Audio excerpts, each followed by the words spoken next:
प्रत्येक श्रावणी सोमवारी शिवमुठीची ही कहाणी सर्वांनी जरूर ऐकावी. ऐकावी शिवभक्तांनो शिवमुठीची कहाणी. ही कहाणी दर श्रावणी सोमवारी ऐकायची असते. त्याशिवाय शिवमुठीचं व्रत पूर्ण होत नाही, अशी धार्मिक मान्यता आहे. तर चला कथेला सुरुवात करूया. तुम्ही सगळ्यांनी ही कहाणी अवश्य ऐका. आटपाट नगर होतं. तिथे एक राजा राहत होता. राजाला 4 सुना होत्या. 3 आवडत्या होत्या आणि त्यातील एक नावडती होती. आवडत्या सुनांचा तो चांगला प्रतिपाळ करी. नावडतीला जेवायला उष्ट, नेसायला जाडं भरडं आणि राहायला गुरांचे बेड दिलं. गुराख्यांचं काम तिला दिलं. पुढे श्रावण मास आला. पहिला सोमवार आला. ती राणी गेली. नागकन्या देवकन्यांची तिची भेट झाली. त्यांना विचारलं, बाई कुठे जाता? महादेवांच्या देवळी जातो. शिवामूठ वाहतो. त्याने काय होतं? भरताराची भक्ती होते. इच्छित कार्य सिद्धीस जातं. मूल बाळ होतात. नावडती माणसं आवडती होतात. वडील मनुष्यापासून सुखप्राप्ती होते. मग त्यांनी हिला विचारलं, तू कोणाची कोण? ती म्हणते, मी राजाची सून तुमच्याबरोबर येते. ती त्यांच्याबरोबर देवळात गेली. नागकन्या देवकन्या वसा वसू लागल्या. नावडती म्हणाली, काय ग बायांनो, कसला वसा वसता? आम्ही शिवमुठीचा वसा वसतो. त्या वशाला काय करावे? चिमूट तांदूळ घ्यावे. शिवराय सुपारी घ्यावी. गंधफूल घ्यावं. 2 बेलाची पानं घ्यावी. मनोभावे पूजा करावी.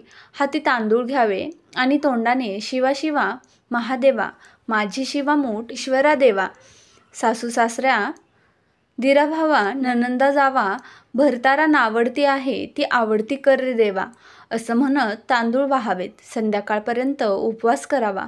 उष्ट खाऊ नये. दिवसा निजू नये. उपवास नाही निभावला तर दूध प्यावं. संध्याकाळी अंघोळ करावी. देवाला बेल वाहावा आणि मुकाट्याने जेवण करावं. हा वसा 5 वर्ष करावा. पहिल्या सोमवारी तांदूळ, दुसऱ्या तीळ, तिसऱ्यास मूग, चौथ्यास जव आणि 5वा आला तर सातू शिवामूठ करता घेत जावे. पहिल्या सोमवारी सगळं साहित्य नागकन्या देवकन्यांनी दिलं आणि दुसऱ्या सोमवारी तिला ते घरून आणायला सांगितलं. त्या दिवशी तिने मनोभावे पूजा केली आणि सारा दिवस उपवास केला. जावानंदांनी उष्टपान दिलं. ते तिने गाईला घातलं. शंकरांची आराधना केली आणि दूध पिऊन निजून राहिली. पुढे दुसरा सोमवार आला. नावडतीनं घरातून सर्व सामान मागून घेतलं. पुढे रानात जाऊन नागकन्येबरोबर मनोभावे पूजा केली आणि शिवा शिवा महादेवा, माझी शिवामूठ ईश्वरा देवा, सासू सासऱ्या दिराभावा, नंदा जावा, भरतारा नावडती आहे ती आवडती कर रे देवा, असं म्हणून तीळ वाहिले. सारा दिवस उपवास केला. शंकराला बेल वाहिला. दूध पिऊन निजून राहिली. संध्याकाळी सासू सासऱ्यांनी विचारलं, तुझा देव कुठे आहे? नावडतीने जबाब दिला, माझा देव फार लांब आहे. वाट कठीण आहे. काटे कुठे आहेत? साप वाघ आहेत तिथं माझा देव आहे. तिसरा सोमवार आला. पूजेचे सामान घेतलं. देवाला जाऊ लागली. घरची माणसं मागे चालली. नावडते, तुझा देव दाखव असे म्हणू लागले. नावडतीला रोजचा सराव होता. तिला काहीच वाटलं नाही. यांना काटे कुठे पुष्कळ लागले.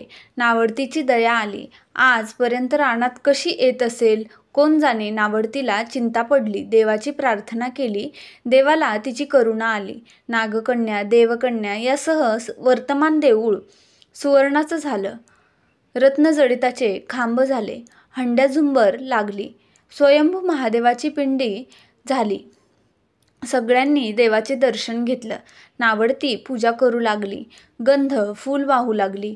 नंतर मूग घेऊन शिवा शिवा महादेवा, माझी मूठ ईश्वरा देवा, सासू सासऱ्या दिराभावा, नंदा जावा, भरतारा नावडती आहे ती आवडती कर रे देवा, असं म्हणून हे सगळं शिवाला वाहिलं. राजाला मोठा आनंद झाला. नावडतीवर प्रेम वाढलं. दागिने ल्यायला दिले. खुंटीवर पागोटे ठेवून तळ पाहायला गेला. नावडतीची पूजा झाली आणि पूजा झाल्यावर सगळी माणसं बाहेर आली. इकडे देऊळ अदृश्य झालं. राजा परत आला. माझं पागोटं देवळी राहिलं. देवाकडे आणायला गेला तो तिथे एक लहानसा देऊळ आहे.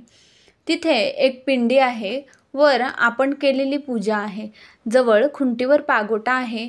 तेव्हा त्याने सुनेला विचारलं, हे असं कसं झालं? माझ्या गरिबाचा हाच देव.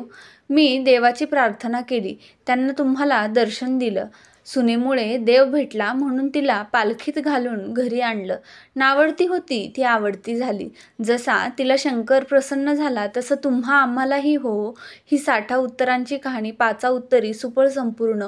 ओम नमः शिवाय. हर हर महादेव. मित्रांनो, हा व्हिडिओ तुम्हाला आवडला असेल तर व्हिडिओला एक लाईक नक्की करा. तसेच तुम्ही पहिल्यांदाच माझ्या चॅनलवर आला असाल आणि अशाच नवनवीन कथांसाठी माझ्या चॅनलला नक्की सबस्क्राईब करा. धन्यवाद.